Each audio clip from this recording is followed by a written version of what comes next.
The 1982 Kenyan coup attempt, Hezekiah Ochuka's gamble against Moi. In the early morning of August 1, 1982, Kenyans awoke to a shock that would forever change their country's history. A group of junior officers in the Kenya Air Force, led by Senior Private Hezekiah Ochuka, attempted to overthrow President Daniel Toroitich arap Moi in what has since been remembered as the most audacious challenge to Kenya's post-independence state. Though it lasted only a few hours before collapsing, the coup left behind deep scars, political, social, and personal, that shaped the trajectory of Kenya for decades.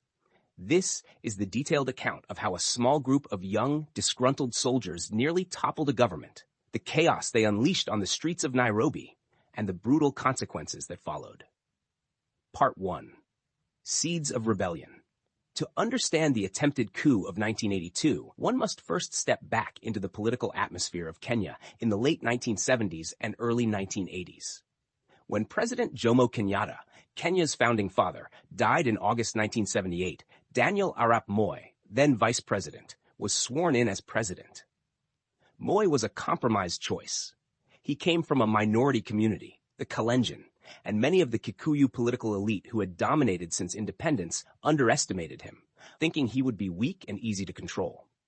At first, Moi projected humility. He toured the country, promising to follow in Kenyatta's footsteps. But beneath this calm demeanor, Moi was consolidating power.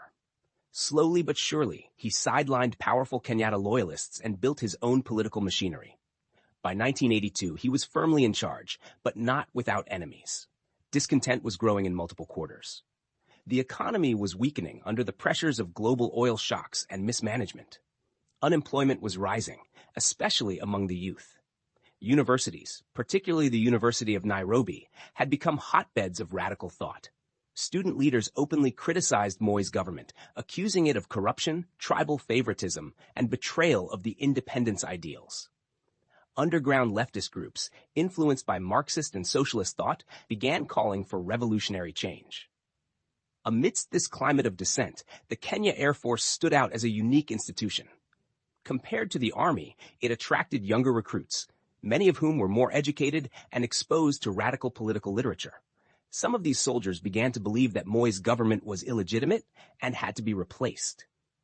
Among them was a little-known figure who would become the face of the failed coup, Senior Private Hezekiah Ochuka. Part 2. The Unlikely Leader. Hezekiah Ochuka. Hezekiah Rabala Ochuka was not a senior officer. In fact, he was only a senior private, the second lowest rank in the Kenya Air Force. Born in 1953 in Nyakach, Kisumu district, Ochuka had grown up in modest circumstances. Described by those who knew him as intelligent but restless, he was fascinated by ideas of equality and justice, and like many of his generation, he was drawn to socialist ideology. His rank should have excluded him from playing any significant role in military decision-making. But Ochuka was ambitious, persuasive, and charismatic.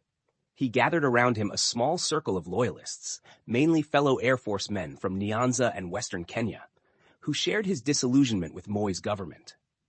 They secretly formed a group called the People's Redemption Council, envisioning themselves as a revolutionary vanguard that would liberate Kenya from dictatorship and foreign imperialism. What made Ochuka dangerous was not his rank, but his ability to inspire and manipulate others. He convinced his fellow conspirators that the Air Force, with its control of air bases and planes, could overpower the army and capture Nairobi before reinforcements arrived. The conspirators believed that if they seized the Voice of Kenya, VOK, radio station, cut off communication, and declared a new government, the rest of the country would rally behind them. It was an audacious plan, built more on hope than strategy. But in July 1982, as tensions between Moi and radical students reached boiling point, Ochuka and his men decided to act. Part 3. The coup begins. In the early hours of Sunday, August 1, 1982, Nairobi was still under the cover of night. At around 3 a.m., Ochuka and his co-conspirators began their move. Armed Air Force men stormed the Voice of Kenya headquarters on Harry Thuku Road. They forced staff at gunpoint to switch broadcasts and began playing martial music. Then, a trembling voice came over the airwaves. Open quote, "This is the Kenya Air Force speaking. We have taken over the government of Kenya. All Army personnel are hereby ordered to remain in their barracks until further notice. Close quote. For many Kenyans, waking up to this announcement was surreal. Some thought it was a hoax. Others panicked, fearing civil war. Within hours, confusion spread across the capital. The coup plotters made their boldest move, announcing that President Daniel Arap Moi's government had been overthrown. They declared a new regime under the People's Redemption Council, chaired by none other than Senior Private Hezekiah Ochuka.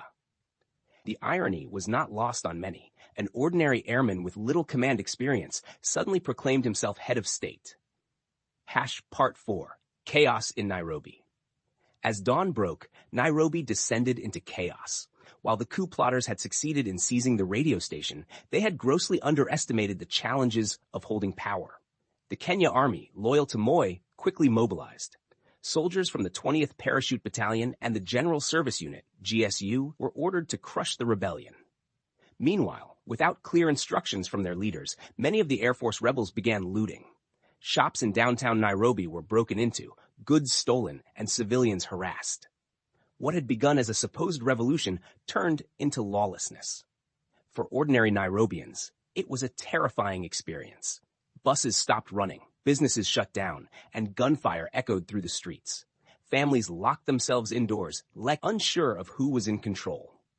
Some civilians, taking advantage of the chaos, joined in the looting, carrying away electronics, clothing, and food from supermarkets. President Moi, at first, was in hiding. But within hours, he had regrouped with loyal commanders. He went on air to reassure the country that the coup would fail. His confidence boosted loyal forces who launched a determined counterattack. By midday, loyalist soldiers stormed the Voice of Kenya building, wresting control from the rebels. Heavy fighting erupted at Eastleigh Air Base and other Air Force installations. By evening, it was clear the coup had collapsed. Part 5. The Fall of Ochuka. Hezekiah Ochuka realized that his dream of leading Kenya had slipped through his fingers. With loyal forces closing in, he fled to Tanzania with his close ally, Pancras Otayo Okumu. For a brief moment, it seemed he might escape justice. But international politics worked against him. Julius Nyerere's government in Tanzania, though initially sympathetic to some Kenyan dissidents, handed Ochuka back to Nairobi under pressure. Ochuka and his fellow coup leaders were put on trial for treason. The court proceedings captivated the nation. For many, it was hard to comprehend how a mere senior private had nearly plunged the country into civil war. After lengthy hearings, Ochuka and Okumu were found guilty. In 1987, they were executed by hanging at Kamiti Maximum Prison, the last people ever to be judicially executed in Kenya. Part 6. Brutal Aftermath. Though the coup lasted less than a day, its consequences were devastating. The Kenya Air Force, which had been the main vehicle of the rebellion, was dismantled. Hundreds of its members were arrested, tortured, or dismissed. The Air Force itself was temporarily disbanded and restructured under the Army's control, ensuring it could never again threaten the government. Universities, too, felt the weight of repression. Moi's government accused radical students of encouraging the coup. The University of Nairobi was shut down multiple times, student leaders arrested, and freedom of expression severely curtailed. In the wider political sphere, the failed coup gave Moi an excuse to tighten his grip on power. He declared Kenya a de jure one-party state later in 1982, outlawing any opposition to the ruling Kenya African National Union, KANU. What followed was an era of political repression, censorship, and state surveillance. Ordinary Kenyans also bore scars. Families of Air Force men who had been implicated in the coup faced stigma, unemployment, and harassment. Survivors recalled brutal interrogations, beatings, and disappearances. Yet paradoxically, the coup also planted seeds of resistance. In the years that followed, opposition movements, though operating underground, grew stronger. Many began to see Moi not as a benevolent father figure, but as a dictator who ruled through fear. The failed coup became both a warning and an inspiration, a reminder of the costs of rebellion, but also of the possibility of challenging state power. Part 7. Legacy of the 1982 coup attempt. 4 decades later, the events of August 1, 1982 remain etched in Kenya's collective memory. For some, it is remembered as a day of chaos and trauma, when Nairobi descended into lawlessness and innocent people were caught in the crossfire. For others, it symbolizes courage, however misguided, of young men who dared to dream of a different Kenya. Historians continue to debate Ochuka's true motives. Was he a revolutionary driven by ideology, or an opportunist seeking personal glory? Was the coup doomed from the start, given the rebels' lack of coordination and support from senior officers? What is clear is that the coup profoundly shaped Moi's presidency. It hardened him, making him more suspicious, authoritarian, and intolerant of dissent. Many of the draconian policies of the 1980s and early 1990s, censorship, detention without trial, harassment of opposition politicians, can be traced back to the paranoia triggered by the attempted coup. The Air Force was eventually rebuilt, but the stigma of 1982 lingered for years. For many Kenyans, the memory of that day remains tied to fear, uncertainty, and the sound of martial music on the radio. And at the center of it all remains the figure of Hezekiah Ochuka, a man of humble origins who, for a few hours on a Sunday morning, claimed the presidency of Kenya. His story is both tragic and fascinating, a reminder of how fragile power can be, and how even the least likely figures can alter the course of history. Conclusion. The 1982 coup attempt was not just a failed military adventure. It was a mirror of Kenya's political tensions, economic struggles, and youthful frustrations in the early years of independence. It exposed the fragility of Moi's rule, while paradoxically giving him the excuse to entrench himself further. From the seeds of rebellion in the barracks of Eastleigh to the dramatic radio broadcasts that jolted a nation, from the chaos in Nairobi's streets to the gallows of Kamiti prison, the story of the coup is one of ambition, desperation, and unintended consequences. For Kenya, August 1st, 1982 stands as both a warning and a lesson that power seized without a plan leads only to bloodshed and repression. For Hezekiah Ochuka, it was the day he briefly held the title of President of Kenya, before history reclaimed it from him forever.